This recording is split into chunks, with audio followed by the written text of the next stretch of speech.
বেশিরভাগ প্রতিযোগিতামূলক পরীক্ষায় জিআই বা জেনারেল ইন্টেলিজেন্স এই পার্টটি থাকে, যা বুদ্ধিমত্তার একটি বিষয়। এর কোনো বাধা ধরা নিয়ম নেই বা গদ বাঁধা নিয়ম নেই। যে উপস্থিত বুদ্ধি কাজে লাগিয়ে বা প্রয়োগ করে কোথায় কোন ফর্মুলা কাজে লাগবে সেটাকে প্রয়োগ করার দক্ষতাই হচ্ছে এই বিষয়ে সাফল্য পাওয়ার একটি শ্রেষ্ঠ উপায়। তার জন্য প্রস্তুতির দরকার হয়। নানানভাবে সেই প্রস্তুতি করে তবে সফলতার যে রাস্তায় যাওয়া যেতে পারে। কথা না বাড়িয়ে আজকের এই ভিডিওতে 4টি জেনারেল ইন্টেলিজেন্সের কোশ্চেন সমাধান করব। যারা ইউটিউবে চ্যানেলটিকে সাবস্ক্রাইব করনি তারা চ্যানেলটিকে সাবস্ক্রাইব করবে। ফেসবুকেও সেই একই ভিডিও দেওয়া থাকবে। আমি একটা একটি করে সেই জেনারেল ইন্টেলিজেন্সের কোশ্চেনগুলোর উত্তর করার চেষ্টা করছি। আজকের বিষয় হচ্ছে যে find the odd ones. Odd মানে হচ্ছে বেমিল বা অমিল কোনটি, আলাদা কোনটি। তো 4টি করে অপশন দেওয়া থাকবে, তার মধ্যে 3টি একই ধারার থাকবে, একটি আলাদা থাকবে। এই রকম কোশ্চেনের একটা সিরিজ থাকে যে কোনো পরীক্ষায়। তা এখানে আমি 4টি প্রশ্নের সমাধান করেছি। প্রথমটার মধ্যে 1 নম্বরে 4টি অপশন আছে: respiration, digestion, disease, blood pressure. এই দেখতে পাচ্ছ এই যে 4টি অপশন আছে, যে এগুলোর যদি অর্থ যদি জানা থাকে তবেই আলাদা করা সম্ভব। রেসপিরেশন হচ্ছে আমাদের যে শ্বাস প্রশ্বাসের প্রক্রিয়া, ডাইজেশন হচ্ছে হজম, ডিজিজ হচ্ছে রোগ, ব্লাড প্রেশার হচ্ছে রক্তচাপ। এই অর্থগুলো যদি বোঝা যায় তাহলে কিন্তু আমরা চট করেই বুঝে যেতে পারি যে respiration, digestion and blood pressure এগুলো হচ্ছে শারীরবৃত্তীয় প্রক্রিয়া, আর ডিজিজটা হচ্ছে রোগ। তাহলে এই ডিজিজটাই হচ্ছে এখানকার অড ওয়ান্স। ঠিক আছে, এটা উত্তর হয়ে গেল। এবার সেকেন্ড কোশ্চেনে চলে আসছি। এখানে 4টি যে অপশন আছে: A Z B Y, C X D W, G T H R, E V F U. এই 4টির মধ্যে 3টি একই রকম আছে, একটি আলাদা আছে। সেই আলাদাটা খুঁজে বের করতে হবে। আগে বলেছি কোথায় কি ধরনের ফর্মুলা কাজে লাগে সেটা কিন্তু চট করে মাথায় আসতে হবে। এ হচ্ছে ভাওয়েল কনসোনেন্ট এ থেকে জেড পর্যন্ত। এ হচ্ছে শুরু আর জেড হচ্ছে শেষ। বি হচ্ছে সেকেন্ড, শুরুর দিক থেকে সেকেন্ড, আর ওয়াই হচ্ছে শেষের দিক থেকে সেকেন্ড। এটা হচ্ছে এটাতে পাওয়া গেল। এবার বি এর ক্ষেত্রে কি আছে? সি হচ্ছে প্রথম দিক থেকে থার্ড, আর এক্স হচ্ছে শেষের দিক থেকে থার্ড, যেমন বলি এক্স ওয়াই জেড।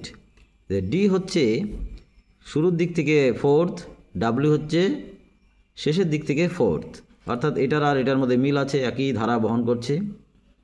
ওকে, এবার জি গুনতে গেলে যদি দেখে গেলে A B C D E F G, এটা হলো 7 নম্বরে। আচ্ছা, T U V W X Y Z, এই টিটাও শেষের দিক থেকে 7 নম্বরে আছে। এবার দেখতে হবে এইচ এবং আর এগুলো ঠিকঠাক আছে কিনা। তা A B C D E F G H 8 নম্বরে আছে। আর শেষের দিক থেকে আরটা কি 8 নম্বরে আছে? R S T U V W X Y Z সে কিন্তু 9 নম্বরে আছে। অর্থাৎ এটা কিন্তু ওই আগের দুটোর সঙ্গে মিলছে না। এবার এই যে ডি নম্বরে যেটা আছে ই হচ্ছে 5 নম্বরে, ভি যদি গোনা যায় সেটাও হচ্ছে শেষের দিক থেকে 5 নম্বরে। ই এর পরে এফ হচ্ছে 6 নম্বরে শুরুর দিক থেকে, ইউ হচ্ছে শেষের দিক থেকে 6 নম্বরে।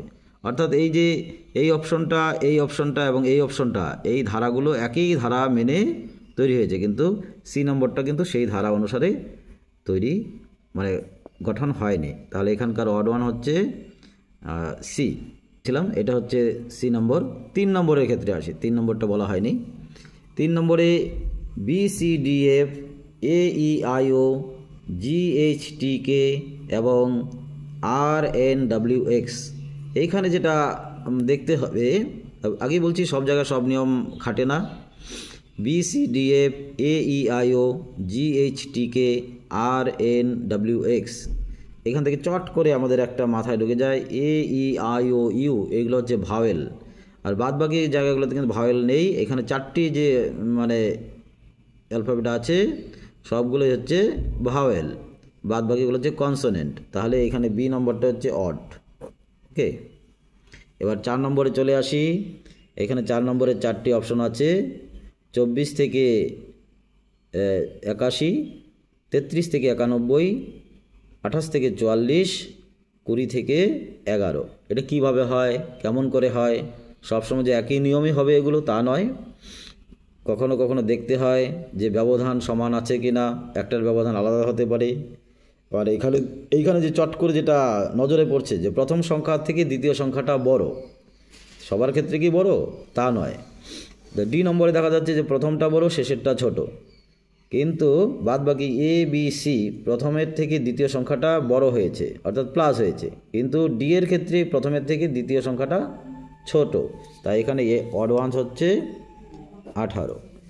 আজকের এই যে জেনারেল ইন্টেলিজেন্স বা জিআই, এই যে 4টি অপশন করে দেওয়া, 4টি যে কোশ্চেন সমাধান করে দেওয়া হলো, কেমন লাগলো কমেন্ট করে জানাবে।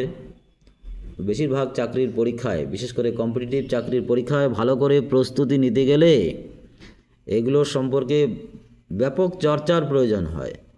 এই চর্চা যত বেশি হবে ততই কিন্তু সেই সফলতা আসবে। সবাইকে ধন্যবাদ জানিয়ে আজকের ভিডিও এখানেই শেষ করছি।